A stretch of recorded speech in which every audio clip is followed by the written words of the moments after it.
Good morning students, कैसे हो? मजा में? It's class 12th। हम लोग डिस्कस कर रहे थे P block.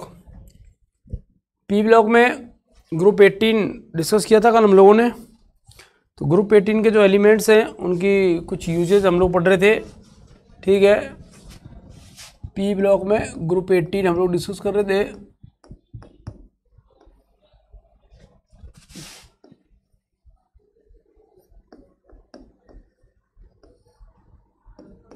Helium, neon, argon, krypton, xenon और रेनॉन। कल मैंने आपको बताया था टोटल जो एटमॉस्फेरिक एयर है उसके टोटल वॉल्यूम का केवल 1% ये होते हैं। ठीक है, कुल आयतन का 1%। और उसमें भी कौन सी गैस मेनली होती है? आपके ऑर्गन, AR। ठीक है, लगभग 0.93% आपके ऑर्गन होगी उसमें। अब देखिएगा यूजेस की अगर बात करें इनके उपयोग क्या हैं, तो इनमें जो हीलियम है वो ज़्यादातर यूज में ली जाने वाली गैस है। हीलियम क्या है? अज्वलनशील होती है, इनफ्लामेबल, मतलब इजीली आग नहीं पकड़ती है और हल्की भी है।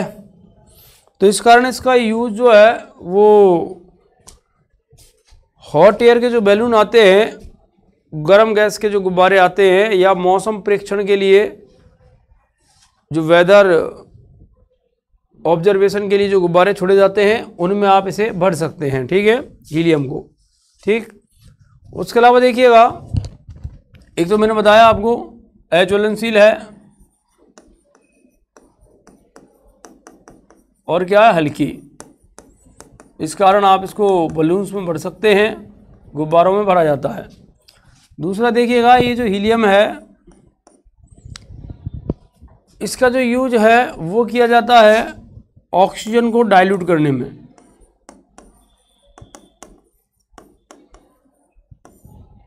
ऑक्सीजन के तनुकरण में उपयोग करते हैं। ऑक्सीजन के जो सिलेंडर्स आते हैं, जिन्हें जो सी डाइवर्स होते हैं, समुद्री गोताखोर, वो जो समुद्र में नीचे जाते हैं तो जो ऑक्सीजन का सिलेंडर लेके जाते हैं उस ऑक्सीजन के सिलेंडर को O2 जो है उसको हीलियम द्वारा क्या किया जाता है? डाइल्यूट किया जाता है, तनु किया जाता है, उसमें हीलियम मिक्स किया जाता है। एक्चुअल में क्या है, जो कॉम्बिनेशन है वो O2N2 का होगा। तो ऐसी कंडीशन में यदि सिलेंडर को लेकर के गोताखोर नीचे जाता है तो प्रेशर इंक्रीज होने की वजह से इन गैसों की ब्लड में जो सॉल्युबिलिटी है, रक्त में जो विलेयता है वो बढ़ जाएगी, और जब वो वापस ऊपर आएगा तो सॉल्युबिलिटी एक साथ डिक्रीज होगी। तो ये जो नाइट्रोजन गैस है वो एक साथ बाहर निकलने की कोशिश करती है। तो ऐसी कंडीशन में ब्लड वेसल्स जो हैं, रक्त वाहिकाएं, उनमें एयर बबल्स बन जाते हैं और बड़ी दर्दनाक स्थिति होती है जिसको बैंड्स कहा जाता है। ठीक है, कई बार उससे मृत्यु भी पॉसिबल है। तो उससे बचने के लिए क्या करते हैं हम लोग, जो सिलेंडर लेके जा रहे हैं उस O2 को डाइल्यूट किया जाता है बाय मिक्सिंग हीलियम। अब हीलियम ही क्यों मिक्स करते हैं? एक तो हीलियम नॉन रिएक्टिव है और दूसरा इसकी जो ब्लड में सॉल्युबिलिटी है, रक्त में जो विलेयता है वो बहुत ही क्या है? कम है। ठीक है, तो इस कारण इसको हम लोग हीलियम से क्या करते हैं? डाइल्यूट करते हैं। तीसरा, हीलियम का जो उपयोग है वो अति चालक चुंबक बनाने में और उसकी चुंबकत्व को बनाए रखने में भी किया जाता है। सुपर कंडक्ट मैग्नेट बनाने में, अति चालक चुंबक बनाने में इसका उपयोग होता है। ठीक है, ये जो चुंबक है वो कहाँ काम आती है? आपके NMR में, NMR स्पेक्ट्रम में, उसके अलावा MRI। ठीक है, आपके चिकित्सा के क्षेत्र में MRI, इनमें इसका यूज होता है। तो इस प्रकार की जो चुंबक होती है, इस प्रकार की जो मैग्नेट है, उसके फॉर्मेशन में भी हीलियम का यूज किया जाता है। ठीक है, तो ये आपके हीलियम के कुछ इंपॉर्टेंट यूज थे। बाकी के हीलियम के मैंने बताया था आपको बॉइलिंग पॉइंट जो है बहुत ही कम है। द्रव हीलियम जो है उसका, लिक्विड जो हीलियम है उसका बॉइलिंग पॉइंट होता है 4.2 केल्विन। तो ऐसी कंडीशन में लो टेम्परेचर बनाए रखने के लिए आप इसको यूज कर सकते हैं। और न्यूक्लियर जो रिएक्टर होते हैं उनमें भी इसको एज ए कूलेंट प्रशीतक के रूप में इस्तेमाल किया जाता है। ठीक है, बाकी अगर नियॉन की बात करें तो नियॉन जो है उसको यूज आप लोग शाइनिंग बोर्ड्स जो होते हैं, चमकने वाले जो बोर्ड होते हैं, उन्हें बनाने में किया जाता है, मतलब बल्ब के अंदर भरते हैं इसको, ठीक है, प्रदीप्त बल्बों में आप बोल सकते हैं।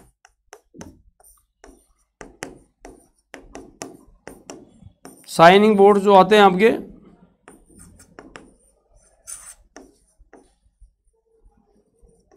उनको बनाने में नियॉन का यूज होता है, ठीक है। बाकी ऑर्गन का भी इसी तरीके से यूज है, बाकी और जो गैस है उनका कोई विशेष यूज है नहीं आपका, ठीक है।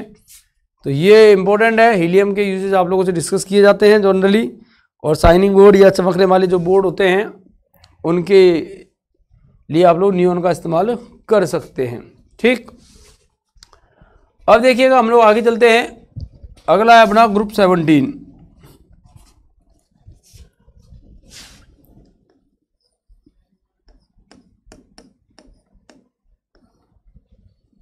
ग्रुप 17 में आपके फ्लोरीन, क्लोरीन, ब्रोमीन, आयोडीन और एस्टेटीन आता है। रेडियोएक्टिव एलिमेंट है। बाकी की अगर बात की जाए इनकी, फ्लोरीन, क्लोरीन और ब्रोमीन और आयोडीन,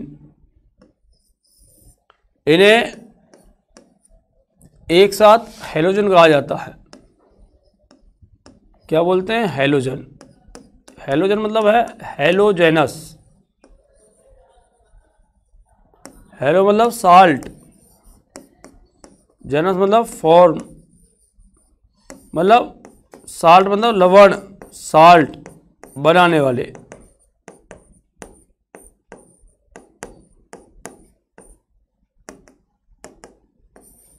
तो नॉर्मली ये साल्ट फॉर्म करते हैं, तो इसलिए इन्हें हैलोजन के नाम से जाना जाता है। फ्लोरीन, क्लोरीन, ब्रोमीन और आयोडीन, इन सभी को हैलोजन के नाम से जाना जाता है।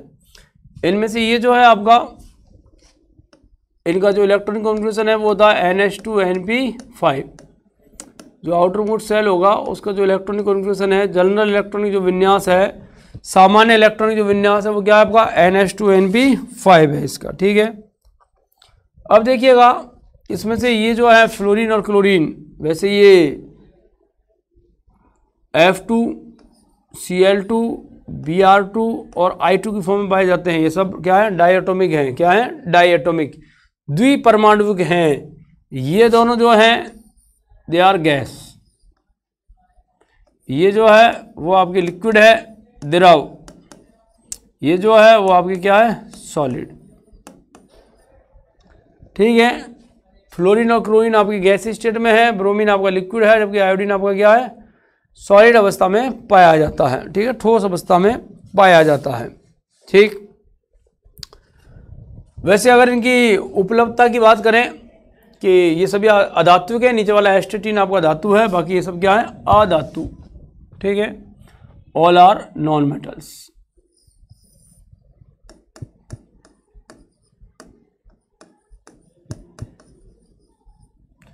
कुछ जनरल सी चीज़ें मैं यहाँ लिख देता हूँ आप लोगों के लिए। ये मैंने 2 लगाया है ना, ये इसलिए लगाया, मैंने बताया F2Cl2 Br2 और I2 की फॉर्म में पाए जाते हैं। बाकी अगर आप एलिमेंट वाइज देख रहे हैं, फ्लोरीन, क्लोरीन, ब्रोमीन और आयोडीन लिखा हुआ है ये, तो देखिएगा इससे रिलेटेड कुछ चीज़ें। इसमें से ये जो F है फ्लोरीन, ये पूरी आवर्त सारणी का सर्वाधिक विद्युत ऋणता वाला तत्व है,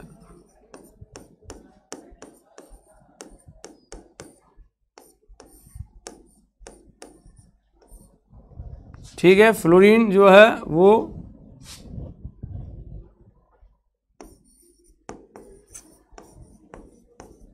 हाईएस्ट इलेक्ट्रोनेगेटिव एलिमेंट है,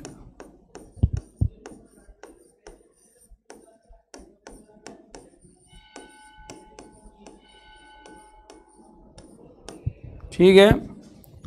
बात की जाए अगर क्लोरीन की, तो देखिएगा क्लोरीन सर्वाधिक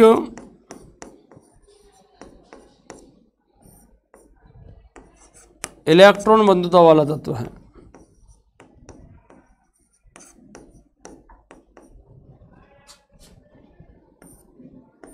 यह कहें इलेक्ट्रॉन गेन एंथैल्पी की जो वैल्यू है वो क्या होती है, हाईएस्ट नेगेटिव है इसके।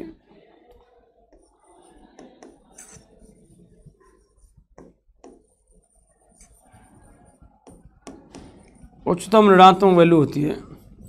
सर्वाधिक इलेक्ट्रॉन घनत्व वाला एलिमेंट कौन है आपका, क्लोरीन। आप लिख सकते हैं हाईएस्ट इलेक्ट्रो एफिनिटी।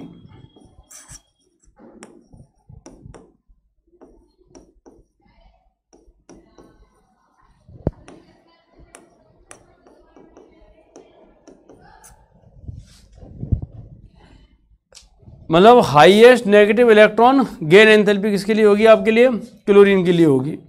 समझ में आ गई बात आपके, ये स्पेशल पॉइंट देने के लिए एफ और Cl के लिए। अब बात करते हैं इनके उपलब्धता की, कि नेचर में कहाँ कहाँ कितना कितना ये पाए जाते हैं।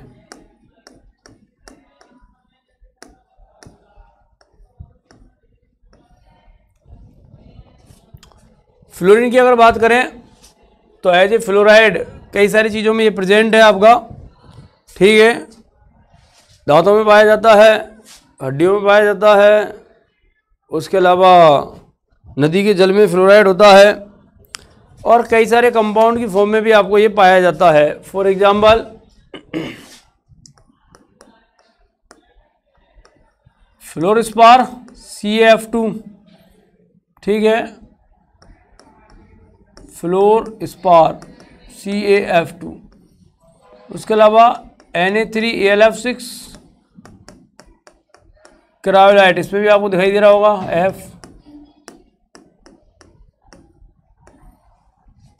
उसके अलावा फ्लोरएपेटाइट,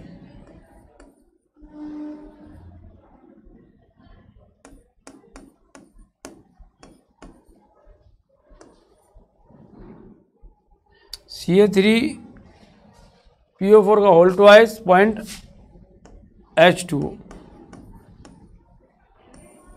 ठीक है। CaF2 लिख सकते हैं आप पॉइंट में।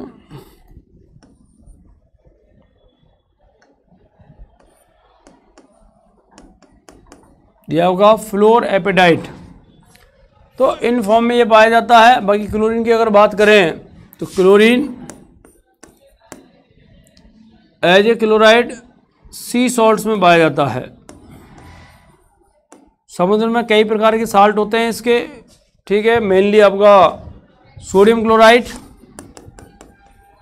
NaCl, magnesium chloride, MgCl2, carnallite, KCl.MgCl2.H2O, इनकी फॉर्म में ये पाया जाता है क्लोरीन, ठीक है। उसके अलावा ब्रोमीन और आयोडीन की बात करें तो ब्रोमीन भी सी सॉल्ट में प्रेजेंट है। आयोडीन आयोडाइड की फॉर्म में पाया जाता है। नॉर्मली चिली सॉल्ट पीटर में भी इसकी थोड़ी बहुत मात्रा आयोडेट की फॉर्म में पाई जाती है। तो मुख्य रूप से अगर बात की जाए आपकी तो फ्लोराइड की अमाउंट की इम्पोर्टेंट है। क्लोराइड आपको पता ही है, समुद्र में सोडियम क्लोराइड की फॉर्म में बहुत सारा पाया जाता है ये। तो ये इनकी उपलब्धता को लेकर के बातें थी, ठीक है। अब देखिएगा, बात करें हम लोग इनकी जनरल प्रॉपर्टीज़ की। किसकी? जनरल प्रॉपर्टीज की। तो देखिएगा,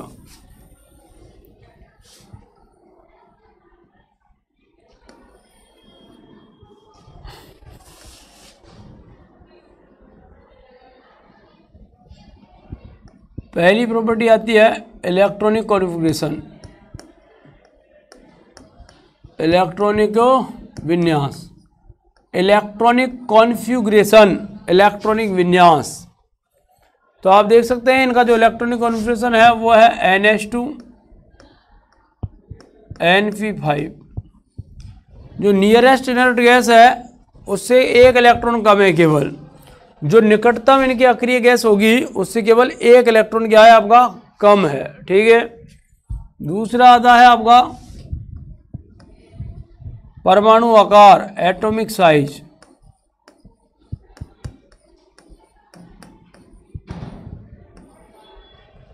एटॉमिक साइज की अगर बात की जाए तो फ्रॉम अप टू डाउन, ऊपर से नीचे अगर आप आते हो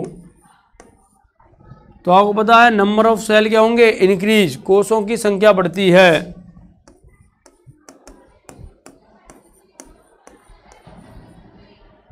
नंबर ऑफ सेल क्या होगा, इंक्रीज। और जब नंबर ऑफ सेल इंक्रीज होता है तो एटॉमिक साइज भी अप टू डाउन जाने पर क्या होगा, इंक्रीज। समझ में आ गई बात आपके। एफ से सी एल, सी एल से बी आर और बी आर से आई जब आप जाएंगे अप टू डाउन, तो ऐसी कंडीशन में किसी भी ग्रुप में up to down number of shell क्या होते हैं, इंक्रीज। कोष की संख्या बढ़ती है और कोष की संख्या बढ़ने के साथ साथ जो परमाणु आकार है, जो एटॉमिक साइज है, वो भी क्या होगा आपका, इंक्रीज होगा। तो अप टू डाउन जाने पर एटॉमिक साइज इंक्रीज होगा। हाँ, यहाँ ध्यान देने वाली बात ये है, एफ का जो एटॉमिक साइज है वो बाकी के एलिमेंट्स के कंपेरिजन में बहुत ही क्या होगा, छोटा, वेरी स्मॉल साइज।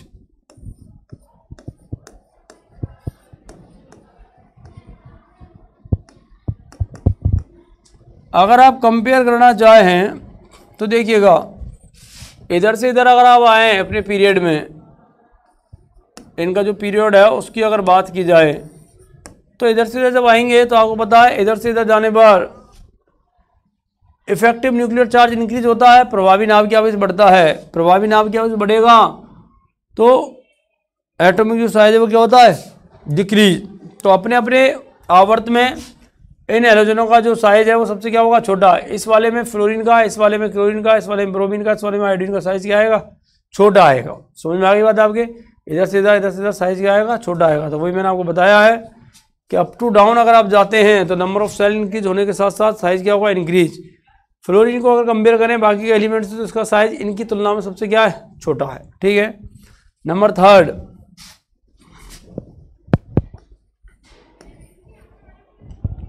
आयनन ऊर्जा की बात करते हैं हम लोग।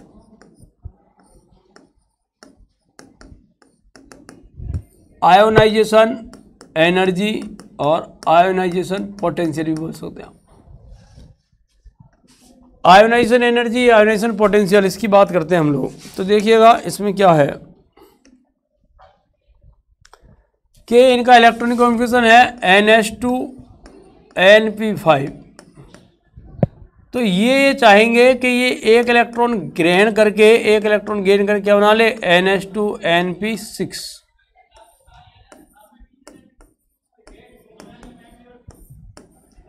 जो क्या होगा आपका, स्टेबल। क्या होगा, स्टेबल कॉन्फ़िगरेशन। हम लोग बात करें आयन ऊर्जा। आयन ऊर्जा क्या होती है, आयोनाइजेशन एंथैल्पी, आयोनाइजेशन एनर्जी क्या होती है, आउटर मोस्ट सेल से इलेक्ट्रॉन को बाहर निकालने के लिए रिक्वायर्ड एनर्जी। सर आप तो इलेक्ट्रॉन जोड़ रहे हो, तो मैं यही बता रहा हूँ आपको कि इनकी टेंडेंसी जो है वो इलेक्ट्रॉन गेन करके अपने नियरेस्ट जो इनर्ट गैस है, निकटतम जो अक्रिय गैस है, उसके जैसा विन्यास प्राप्त करने की होती है। तो ऐसी स्थिति में इनके आउटर मोस्ट सेल से अगर आपको इलेक्ट्रॉन निकालना हो, इलेक्ट्रॉन रिलीज कराना हो, तो आपको अधिक ऊर्जा की क्या पड़ेगी, एनर्जी की रिक्वायरमेंट होगी, हाई एनर्जी रिक्वायर्ड। तो अपन ये कह सकते हैं इनके लिए जो आयन ऊर्जा के मान हैं वो क्या होते हैं आपके, उच्च। The value of ionisation energy is very high for halogens. ठीक है। और अब आप जानते हैं जब आप ग्रुप में अप टू डाउन जाएंगे, कहाँ जाएंगे, अप टू डाउन, तो आपको पता है साइज क्या होता है, इंक्रीज। साइज इंक्रीज होने के साथ साथ न्यूक्लियस और आउटर मोस्ट सेल के बीच में जो इलेक्ट्रॉन्स के बीच में जो अट्रैक्शन है वो क्या होगा, कम होगा। तो ऐसी कंडीशन में इलेक्ट्रॉन निकालना थोड़ा सा क्या हो जाएगा, इजी। तो ये वैल्यू जो है वो क्या होती है, डिक्रीज होती है। ठीक है। वैसे मैंने बता दिया आपको इनके लिए जो आयोनाइजेशन एंथैल्पी की जो वैल्यू है वो थोड़ी हाई होती है, लेकिन ग्रुप में जैसे आप अप टू डाउन जाएंगे तो साइज बढ़ेगा। साइज बढ़ेगा तो बाह्यतम कोश की नाभिक से दूरी बढ़ेगी। तो ऐसी कंडीशन में बाह्यतम कोश के इलेक्ट्रॉन पर नाभिक का आकर्षण क्या हो जाएगा, कम। तो इलेक्ट्रॉन निकालना क्या हो जाएगा, थोड़ा सा इजी। तो इसीलिए अप टू डाउन जाने पर इनके लिए जो आयोनाइजेशन एनर्जी की वैल्यू है, आयन ऊर्जा की जो वैल्यू है, उसमें क्या आती है, कमी आती है। अब देखिएगा अगली प्रॉपर्टी की बात करते हैं हम लोग, विद्युत ऋणात्मकता।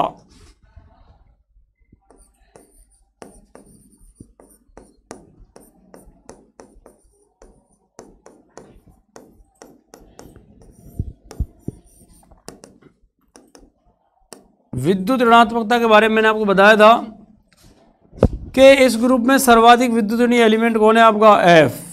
इस ग्रुप में क्या पूरी आवर्त सारणी में सर्वाधिक इलेक्ट्रोनेगेटिव एलिमेंट कौन होता है आपका फ्लोरीन। और ग्रुप में अगर आप अप टू डाउन जाते हैं तो विद्युत ऋणता की वैल्यू जो है वो क्या होती है आपकी डिक्रीज, क्या होगी डिक्रीज होगी, घटेगी। ठीक है, क्योंकि अप टू डाउन जाने पर जो मेटेलिक टेंडेंसी है वो थोड़ा थोड़ा इनकी होना शुरू हो जाती है। तो ऐसी कंडीशन में जो इलेक्ट्रोनेगेटिविटी है उसके मान में क्या आएगी, कमी आएगी। ठीक है, विद्युत ऋणता के मान में क्या आएगी, कमी। अगली प्रॉपर्टी आती है आपके इलेक्ट्रॉन लब्धीय एंथैल्पी।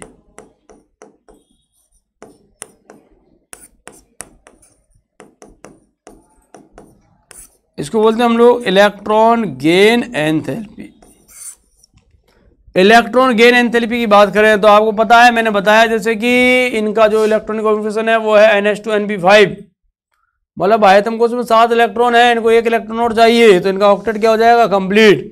और ये नियरेस्ट इनर्ट गैस जैसा कॉन्फ़िगरेशन क्या कर लेंगे, प्राप्त कर लेंगे। तो ये बड़े इजीली इलेक्ट्रॉन क्या करते हैं, एक्सेप्ट करते हैं। तो इसका मतलब हुआ इनके लिए इलेक्ट्रॉन लब्धीय एंथैल्पी जो है वो क्या होती है आपके हाईली नेगेटिव होती है।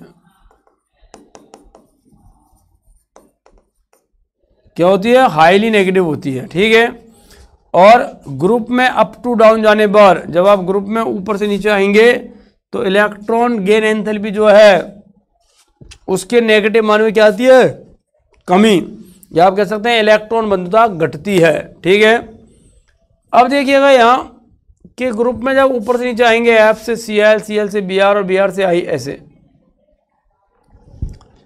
तो ऐसे जाते समय अगर आप देखें तो मैंने कहा कि इलेक्ट्रॉन लब्धीय एंथैल्पी जो है वो कम ऋणात्मक होती जाएगी।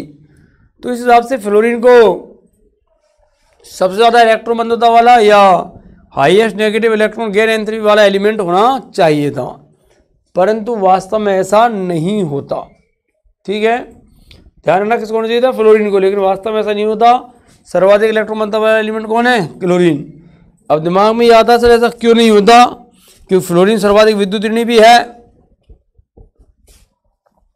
तो ऐसी कंडीशन में उसे क्लोरीन से पहले इलेक्ट्रॉन क्या करना चाहिए, एक्सेप्ट करना चाहिए ना। लेकिन देखिएगा फ्लोरीन जो है F, उसका जो साइज है वो होता है छोटा, इसमें जो इलेक्ट्रॉन है वो आएगा 2p में, और इसके पास कितने लोन पेयर हैं, 3 लोन पेयर। साइज छोटा है तो इलेक्ट्रॉन डेंसिटी जो है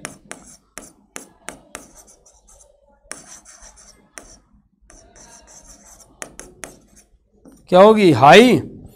जब इलेक्ट्रॉन डेंसिटी हाई होगी तो ऐसी कंडीशन में इलेक्ट्रॉन जिसको आगे जुड़ना है वो जब इधर आएगा तो क्या महसूस करेगा, रिपल्सन।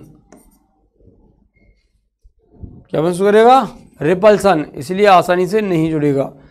क्लोरीन की अगर बात करें तो इसका साइज थोड़ा बड़ा है इसके कंपैरिजन में। साइज बड़ा होने के कारण जो इलेक्ट्रॉन डेंसिटी है वो फैली हुई रहेगी। इलेक्ट्रॉन डेंसिटी जब फैली हुई है तो ऐसी कंडीशन में आने वाला इलेक्ट्रॉन इजीली क्या कर सकता है, प्रवेश। तो इसलिए क्लोरीन जो है वो पूरी पीरियोडिक टेबल का सबसे ज़्यादा इलेक्ट्रॉन बंधुता वाला क्या है, एलिमेंट है। It has highest negative electron gain enthalpy. ठीक है, सबसे ज़्यादा इसी की होगी इलेक्ट्रॉन गेन एंथैल्पी, हाईएस्ट आपकी किसकी, क्लोरीन की। समझ में आ गई बात आपके। उसमें छोटा साइज तो होता है लेकिन F के छोटे साइज के कारण इलेक्ट्रॉन डेंसिटी बढ़ जाती है। इलेक्ट्रॉन डेंसिटी लोन पेयर है ना 3 आपके, तो ऐसी कंडीशन में आने वाला इलेक्ट्रॉन क्या होता है, रिपल्स होता है। तो इसलिए उसकी होगी सबसे ज़्यादा क्लोरीन की। किसकी होगी सबसे ज़्यादा, क्लोरीन की होगी। अब देखिएगा कि कंपेयर करते हैं हम लोग इनके कलर को लेकर के हैलोजन जो होते हैं उनके बारे में मैंने आपको बताया, ये कलर्ड हैं सारे के सारे, और विशेष रूप से ये फ्लोरीन और क्लोरीन जो है ये तो वाटर में सोल्यूबल है, लेकिन बाकी के नीचे 2 हैं वो वाटर में क्या है, इनसोल्यूबल, अविलेय हैं। जबकि कार्बन विलायकों में ये पूर्णतः क्या हो जाते हैं आपके, विलेय हो जाते हैं, पूर्णतः घुल जाते हैं। बाकी मैंने बता दिया F2Cl2 गैसेज हैं, Br2 आपका लिक्विड है और I2 क्या है आपका सॉलिड है। ठीक है, अब देखिएगा यहाँ कि कलर की बात करें कि हैलोजन जो है वो कलरफुल होते हैं क्यों। तो देखिएगा हैलोजन जो हैं उनके बारे में मैंने आपको बताया था कि ये बड़े रिएक्टिव नॉन मेटल है, बहुत ज़्यादा रिएक्टिव है, मुक्त अवस्था में मिलना इसका बहुत मुश्किल है। इनका जो इलेक्ट्रॉन कॉम्बिनेशन है वो है NH2Np5। तो ये बड़ी इजीली क्या करते हैं, इलेक्ट्रॉन गेन करते हैं, या कहें प्रकाश की उपस्थिति में इनके जो इलेक्ट्रॉन्स हैं वो लो एनर्जी वाले ऑर्बिटल से कहाँ जाते हैं, हाई एनर्जी वाले ऑर्बिटल्स में जाते हैं, और जब वापस आते हैं तो उसी एनर्जी को, उसी लाइट एनर्जी को वो कन्वर्ट करते हैं। ठीक है, किस में कन्वर्ट करते हैं, लाइट एनर्जी को कन्वर्ट करते हैं। तो देखिए F है, Cl है, Br है, I है, ये लाइट से एनर्जी गेन करेंगे, एनर्जी गेन करके इलेक्ट्रॉन्स कहाँ जाएंगे, हाई एनर्जी लेवल्स में, फिर वापस आएंगे तो उसी एब्जॉर्ब एनर्जी को क्या करते हैं, रिलीज करते हैं। ठीक है, और वो जो विकिरण, वो जो रेज, जो रेडिएशन बाहर जाएंगी वो किस में होती है, आपके विजिबल रीजन में, और इस कारण आपको क्या दिखाई देता है, कलर। फ्लोरीन हल्का पीला नज़र आता है, क्लोरीन जो है वो आपका हरा पीला नज़र आता है, ब्रोमीन जो है वो लाल भूरा, और आयोडीन आपका वॉयलेट कलर का नज़र आता है। ठीक है, तो ये इनके कलर्स को लेके दिया हुआ, पूछता भी है वाई हैलोजेंस आर कलर्ड, तो आप बता सकते हैं हैलोजेंस जो है वो लाइट को एब्जॉर्ब करके इनकी जो इलेक्ट्रॉन्स है वो लो एनर्जी वाले ऑर्बिटल से कहाँ जाते हैं, हाई एनर्जी ऑर्बिटल्स में, और फिर जब वापस आते हैं तो उसी लाइट को क्या करते हैं, एज ए रेडिएशन इमिट करेंगे, और उसी के कारण आपको क्या दिखाई देता है, आपको कलर दिखाई देते हैं। ठीक है, बाकी कल हम लोग इनकी केमिकल प्रॉपर्टीज़ को डिस्कस करेंगे कि कौन कौन से ऑक्सीडेशन नंबर ये शो करते हैं, और उसके बाद इनके द्वारा बनाए गए कुछ कंपाउंड्स को डिस्कस करने वाले हैं। ठीक है, आज के लिए इतना काफ़ी है। Okay, thank you, have a nice day.